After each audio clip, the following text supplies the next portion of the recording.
por que falar, desabafar sobre os seus problemas emocionais, sobre as suas dores pessoais internas, te traz um alívio momentâneo, você se sente bem naquele momento, porém volta tudo de novo lá na frente depois que você desabafa.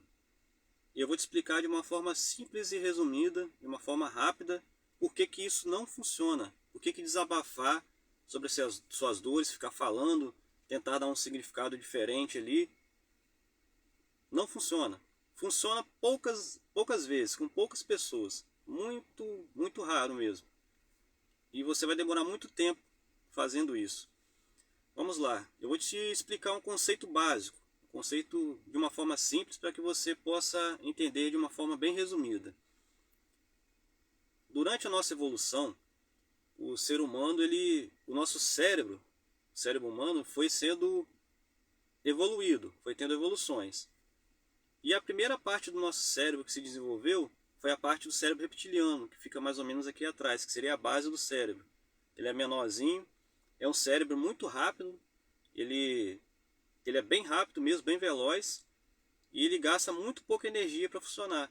E ele é responsável por 95% das nossas funções fisiológicas. Batimento cardíaco, sistema digestivo, liberação de hormônios, de outras coisas no nosso corpo também. Tudo que a gente consegue fazer mesmo estando dormindo, quem está responsável por isso é o cérebro reptiliano. Então ele é um sistema, um cérebro muito pequeno, muito rápido e que controla muita coisa do nosso corpo. Por isso que você não controla seu batimento cardíaco. Você pode estar dormindo e seu coração continua funcionando. Então essa é a primeira parte da nossa evolução, o cérebro reptiliano. Depois, logo acima dele tem o nosso cérebro emocional, que ele é um pouco maior, ele é um pouco mais lento e gasta mais energia para funcionar. Esse cérebro reptiliano aqui, só voltando nele, a gente herdou esse nome por conta dos répteis, né? Porque um réptil ele só sabe fazer duas coisas: ver se você está bem ou se você está mal, que é a mesma coisa no nosso cérebro reptiliano. Só sabe enxergar se está bem ou se está em perigo, assim como um réptil. Se você tentar conversar com um réptil, a única coisa que ele vai fazer ou é fugir ou te atacar. Então, já fica mais ou menos, você começou a entender mais ou menos por que não adianta conversar, né? Depois eu vou te explicar melhor sobre isso. Então, o cérebro emocional nosso é parecido com o de um animal de estimação, por exemplo. Um gato, um cachorro. Um cachorrinho tem aquela emoção por você, aquele sentimento, porém ele não consegue pensar, ele não consegue raciocinar muitas coisas. Para você adestrar um cachorro, você tem que fazer muita repetição, ele só aprende aquele básico ali. Então o ser humano também é assim, tem essa parte do cérebro. E durante a evolução do ser humano, vem essa parte aqui do córtex pré-frontal, toda essa parte da massa cinzenta aqui do cérebro que a gente vê, né? Dos desenhos de cérebro na escola, que é a parte responsável pelo raciocínio lógico, pelo raciocínio complexo, por criar ideias, por imaginar as coisas. Então essa é a parte que o ser humano se diferencia dos outros animais aqui da Terra. A gente consegue visualizar as coisas, imaginar, projetar as coisas na nossa mente, coisas que um cachorrinho de estimação, um réptil não consegue fazer, um réptil. Então, porém, essa parte da massa cinzenta aqui de cima, ela é muito mais lenta, gasta muito mais energia para funcionar do que as outras duas. 16 vezes mais lenta e gasta 16 vezes mais energia. Por isso que as pessoas gostam de conversar normalmente estando tranquilo, relaxado, igual eu estou aqui na cadeira, bem de boa, trocando aquela ideia, sem preocupação, porque gasta muita energia, consome muito. E só para você ter uma ideia, agora você vai entender por que falar não resolve. Aqui, nessa parte do nosso cérebro aqui de cima, que é a parte responsável pelo raciocínio, pela fala também. Então, a nossa parte responsável pela fala está localizada nesse cérebro de cima. E faz um teste uma hora para você ver. Tenta conversar com uma cobra, um réptil ali, um lagarto que está ali. Tenta explicar alguma coisa para ele para ver o que vai acontecer. Na hora que ele vê você chegando, ou ele vai fugir ou vai querer te atacar. Por isso que você conversar, você tentar dialogar, não resolve. Agora você vai entender por que não resolve. Nós temos a nossa parte que eu falei agora, que seria a nossa parte estrutural do cérebro, a parte fisiológica, que é a parte como se fosse um computador. Nós temos as peças do computador aqui. Porém, a programação que que faz tudo isso funcionar, que seria a nossa mente inconsciente, como um sistema de computação que você instala ali nele, no computador, para fazer ele funcionar, o ser humano também tem isso. Só que o nosso sistema, que a gente foi aprendendo desde a infância, do 0 aos 7 anos, é a principal parte que a gente começa a aprender sobre a vida, enxergar o mundo. A gente vai aprendendo com os nossos pais, no colégio, com os professores, com os amiguinhos. Nessa parte a nossa programação está toda aberta ali, né? Pronta para receber informações sobre o mundo e aprender. Então tudo vai entrando direto na programação. Vai aprendendo ao longo dos anos. Chegou por volta dos 7, 8 anos de idade ali, aquilo fecha. E você começa a enxergar o mundo a partir daquilo que você aprendeu.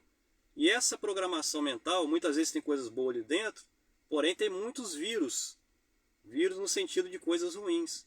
Você aprendeu muitas vezes a enxergar o mundo de forma ruim, porque você sofreu traumas, muitas vezes violências.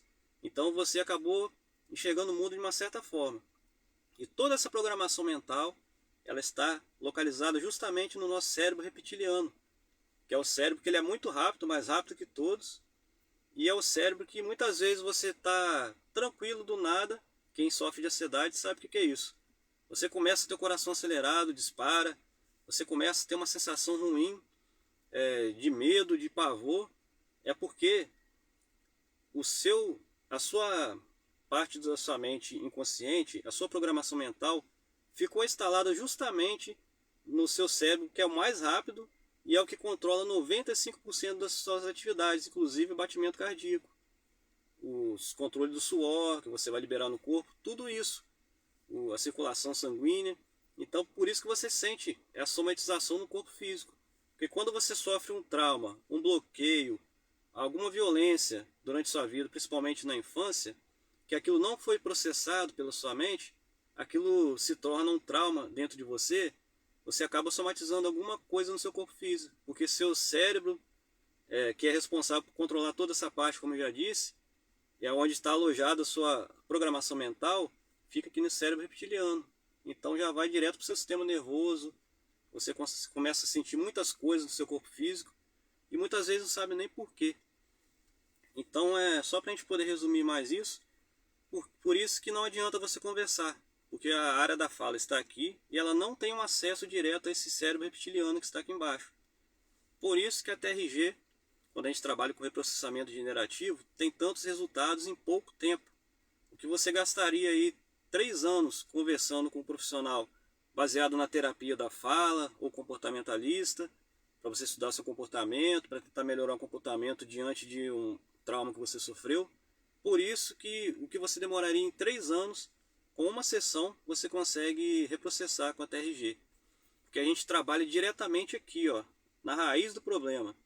Porque se você está conseguindo acompanhar o meu raciocínio, você vai entender que coração acelerado, falta de ar, pressão aqui, ó, às vezes na garganta, ou alguma coisa qual eu já sofri de refluxo, e o meu tinha uma raiz emocional de problema, enjoo, várias coisas que você possa sentir no seu corpo físico, tem um porquê, muitas vezes baseado nesses traumas que você sofreu. E se ele está localizado aqui, já manda para o corpo. Então, como a gente trabalha direto na raiz do problema, a gente consegue reprocessar essas dores emocionais que estão ali, aqueles vírus instalados na sua mente consciente. A gente consegue ir reprocessando isso, tirando camada por camada daquela dor emocional, até o ponto que você vai saber que ela está lá dentro, porém, essa dor não vai ter a capacidade, não vai ter o poder mais de te prender naquele trauma, naquela dor. Então você sabe que está ali, porém você, quando olha para aquilo, você não se sente mais pesado, mais triste. Você se sente bem, você consegue olhar o mundo com outros olhos, porque você não está mais preso àquela dor ou às dores que você sofreu durante a vida. Então é assim que a gente trabalha direto na raiz dos problemas. Por isso tem tanto resultado, tem resultado rápido, é uma terapia de resultado, é uma terapia breve, não fica anos e anos aí precisando fazer terapia. Porém, uma coisa eu tenho que te dizer, isso depende da capacidade de cada ser humano.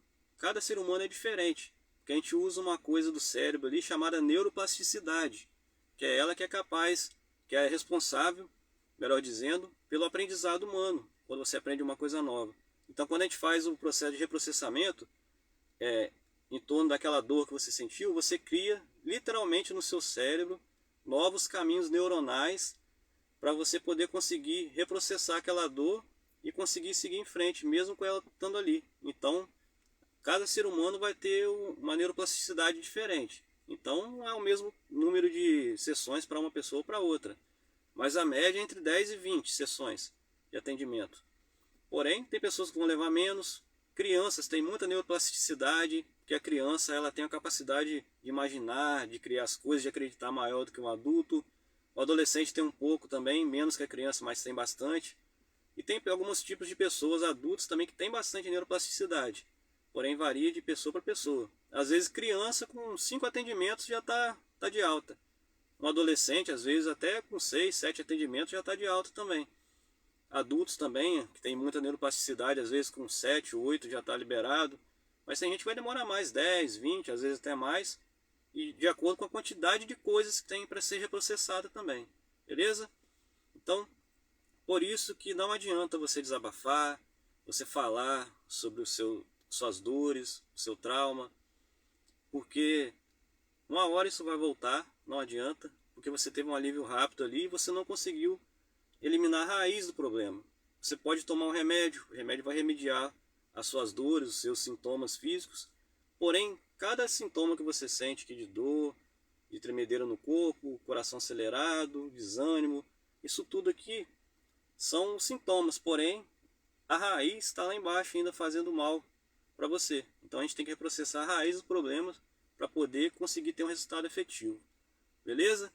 E a ansiedade, ela é um excesso de vezes que a sua mente, desde a sua infância, da sua mente consciente, se viu em perigo, se viu em situações de medo. Então aquilo tudo foi entrando na sua programação mental durante a infância, foi crescendo com várias situações, e você aprendeu a ser ansioso, porque a sua mente inconsciente lá, onde está no seu cérebro reptiliano, só fica assim, ó, tô em perigo ou tô calmo, tô em perigo ou tô calmo. Mesmo você estando num lugar tranquilo, ela fica trabalhando buscando perigo. E se ela achar alguma coisa parecida com a situação que você viveu, dispara o gatilho. E a depressão é um excesso de pressão emocional, que você foi sofrendo parecido com a ansiedade, porém você foi aprendendo que a vida muitas vezes não valia a pena, você perde a energia de viver, você perde a energia de sair, de se movimentar, de fazer algo novo, porque você foi aprendendo com essas dores emocionais que a vida não vale a pena. Muitas vezes você fica com medo de viver. Então, com esse excesso de pressão emocional ali dentro, te acumulando no seu inconsciente, você acabou desanimando da vida muitas vezes, perdendo a razão de viver, a vontade. Beleza? Então é uma explicação rápida para vocês por que conversar, por que dialogar não funciona. Vai conversar com o réptil para ver o que ele vai fazer com você. Ainda mais se for selvagem. Valeu, grande abraço e até breve.